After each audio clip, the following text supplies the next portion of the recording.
అంశం రాజకీయ అంశం. రాజకీయ అంశంలోనే కొన్ని ఏమంటే అన్నీ ఎవరిష్టం ఉన్నట్టు వాళ్ళు, అంటే ఒకే కుటుంబంలో నలుగురు ఉంటే 4 రకాలుగా ఆలోచిస్తారు, 4 రకాలుగా 4 రాజకీయ పార్టీలకు వాళ్ళు సపోర్ట్ చేస్తారు. వాళ్ళకు రకరకాల అభిప్రాయాలను వాళ్ళు పంచుకునే అవకాశం ఇదాలు ఒకదాని రాజకీయంలో ఉంటుంది. ఇక మిగతా వీటిలో లేదంటే భక్తి అన్నా కానీ లేకపోతే సంఘం అన్నా కానీ అంత ఏకాభిప్రాయమే ఉంటుంది దాదాపు. ఈ ఒక అంశం లోపల మనము ఇట్లాంటివి ఉన్నాయి కాబట్టి మనం ఏమవుతుందంటే విడిపోతున్నాం అందరం. ఈ రాజకీయాలు మనుషులను విడదీస్తున్నాయి, కలుపుతలేవు. అందరూ ఏమనుకుంటున్నారు, రోజుకొక పార్టీ ఉంటుంది, రోజు. నేను ధన్యవాదాలు తెలుపుకుంటున్నాను. ఎందుకంటే ఈ సమావేశం ఇంకొక 2-3 రోజుల ముందు చేసినట్టయితే మనమే చేయాలి కాదు, కరోనా మహేష్ అనేది 100% మనమే నిలబడి మనమే చేసినట్టయితే అది అందరూ ముందరికి వస్తారని చెప్పి ఈ సందర్భంగా మీ అందరికీ ఒక వ్యక్తి కాదు, ఒక శక్తి. మనం ఏ పార్టీకి సంబంధం లేకుండా, ఎలాంటి ఆర్పాటం లేకుండా ఒక ఆర్యవైశ్యుడు ఒక 10 నుంచి 100 ఓట్లు వేయించేటువంటి మహామనిషి ఆర్యవైశ్యుడు. హనుమంతుడికి ఏ విధంగా తన బలం తనకు తెలియదు, ఆర్యవైశ్యుడు బలం ఆర్యవైశ్యుడికి తెలియదు.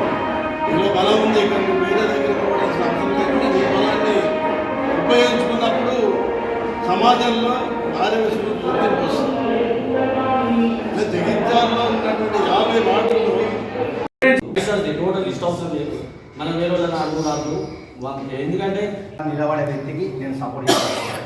అది బీజేపీ కానీ కాంగ్రెస్ కానీ అది ఏ పార్టీ కానీ ఇండిపెండెంట్ కానీ. కానీ నా అభిప్రాయం ఏంటంటే మన వైశ్యుడికి మనం వాటినగర్ సోదరులందరికీ 43వ వార్డు నాకు సపోర్ట్ చేస్తాను మనస్ఫూర్తిగా. ఈ రకంగా వాణినగర్ ఆర్యవైశ్య సంఘం ప్రతి ఒక్కరూ వచ్చి 43వ వార్డులో తిరిగిళ్ళు. వారికి పేరు పేరున ధన్యవాదాలు తెలుపుకుంటూ మరి మహేష్ గారిని అధిక మెజార్టీతో గెలిపించాలనే ఆలోచనతో ముందరికొచ్చి వాణినగర్ ఆర్యవైశ్య సంఘం మన జగిత్యాల పట్టణంలో ఆర్యవైశ్యులు ఎంతమంది నిలబడ్డా కానీ వాళ్ళందరికీ సపోర్ట్ ఇవ్వాలని చెప్పి ఆర్యవైశ్య సంఘం మన వాణినగర్ ఆర్యవైశ్య సంఘం ముందుందని చెప్పి చెప్పక తప్పదు. ఎందుకంటే ప్రతి ఒక్కటి ముందు వాణినగరే ముందు వస్తుందని చెప్పక తప్పదు.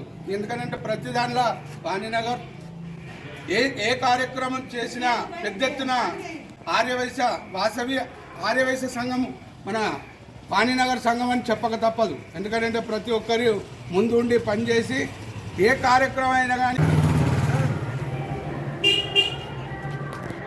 అభ్యర్థి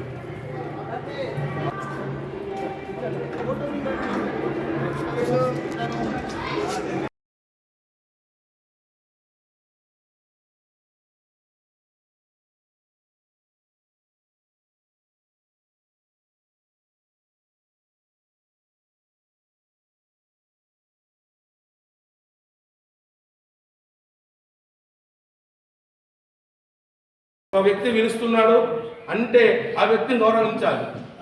ఇవాళ చెప్తున్నా, ఎవరైతే వీటికి రెండింటికి ఒక సంఘం పెద్ద మనుషులు నిబంధనలకు అధ్యక్షులు కార్యవర్గ సభ్యులు అది వేరే. ఇటువంటి విషయాలు ఆపద సంపత్తికి వచ్చినప్పుడు ఒక ఎవరైతే ఉన్నారో ఇంట్రెస్ట్ అధ్యక్షుల వారికి ఇచ్చుకోరు. నేనుంటాను, సేవ చేస్తాను, చావు కోసం వస్తామని చెప్పండి. ఆ 2 విభాగాలు ఫస్ట్ చేద్దాం, అమలు చేద్దాం.